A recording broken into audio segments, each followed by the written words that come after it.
63,50,765 మందికి పింఛన్లు ఇస్తున్నాం.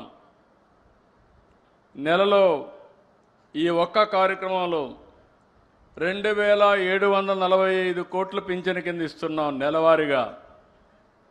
16 నెలలైంది నేను వచ్చి ముఖ్యమంత్రిగా. 48,019 కోట్ల రూపాయలు ఈ పేదవాళ్ళకి ఇచ్చిన ఏకైక ప్రభుత్వం ఈ ప్రభుత్వం అని చెప్పి నేను మీకు తెలియజేస్తున్నా. ఇంకొక పక్కన ఎవరైనా చనిపోతే చనిపోయిన నెల నుంచి వితంతో పింఛన్ ఇస్తున్నాం. ఇంకొక పక్క మీరు చూస్తే ఒక నెలలో తీసుకోకపోతే రెండో నెలలో ఇస్తున్నాం. ఆ విధంగా ఈ నెలలో 10,579 మందికి 4,23,00,000 వితంతో పింఛన్లు ఇచ్చాం.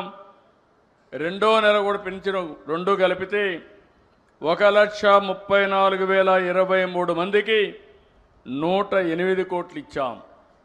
2 నెలలు తీసుకోకపోతే మూడో నెలలో 11,545 మందికి 14 కోట్లు ఇచ్చాం. ఇంత మునుపంతా కూడా మీరు చూస్తే ఒక నెల తీసుకోకపోతే కట్ చేసేవాళ్ళు, రెండో నెల తీసుకోకపోతే 2 నెలలు కట్ చేసేవాళ్ళు.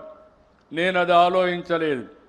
ప్రభుత్వానికి లాభం కాదు, ఈ పేదవాళ్లకు న్యాయం చేయాలనే ఏకైక ధ్యేయంతో 2 నెలలు తీసుకోకపోతే మూడో నెల కూడా ఇస్తున్నా.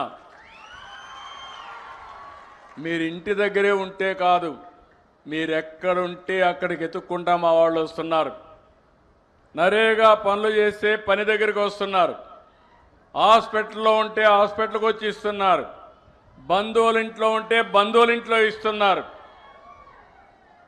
ఇంతవరకు ఎప్పుడూ జరగలేదు. ఎవరైనా సరే వృద్ధాప్య హాస్టల్లో ఉంటే అక్కడ కూడా ఈ పింఛన్లు ఇస్తున్నామని చెప్పి నేను మీకు తెలియజేస్తున్నా.